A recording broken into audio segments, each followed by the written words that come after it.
সেটির জন্য প্রথমে নিন্দা জানাচ্ছি। পাশাপাশি এই বিশ্ববিদ্যালয়ের সাবেক শিক্ষার্থী হিসেবে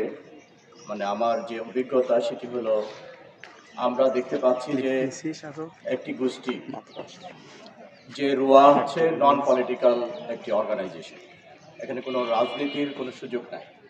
ব্যক্তি উদ্যোগে সবাই প্রার্থী হয়েছেন, যারা ভোট দিবেন তারাও এখানে একজন সাবেক শিক্ষার্থী হিসেবে এই বিশ্ববিদ্যালয়কে কিভাবে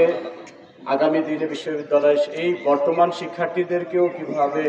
সহযোগিতা করা যায় এবং বিশ্ববিদ্যালয়কে আরও কিভাবে সামনের দিকে এগিয়ে নিয়ে যাওয়া যায়, সেই ফোরাম রোয়াতে তার অংশ নেওয়ার জন্য অধীর আগ্রহে অপেক্ষা করছে।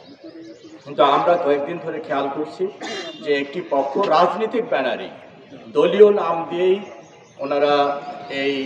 রোয়ার নির্বাচনকে বাধাগ্রস্ত করার জন্য নির্বাচনী আচরণবিধি লঙ্ঘন করে যারা রোয়ার সদস্য নয় তাদেরকে নিয়ে এসে প্রকাশ্য দিবালোকে মহড়া দিয়ে এবং আমাদের যারা প্রার্থী হয়েছেন তাদের বাসা বাড়িতে হামলা দিয়ে, হুমকি দিয়ে, নির্বাচন কমিশনকে চাপ দিয়ে, প্রশাসনকে বিভিন্নভাবে হুমকি ধামকি এবং চাপ দেওয়ার এই নির্বাচনকে তারা বানচাল করার জন্য নানান ধরনের ষড়যন্ত্র লিপ্ত রয়েছে।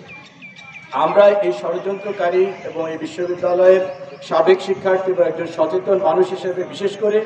রুয়ার একজন প্রার্থী হিসেবে আমি এই কথাটি বলতে চাই যে তারা যদি আজকে রুয়া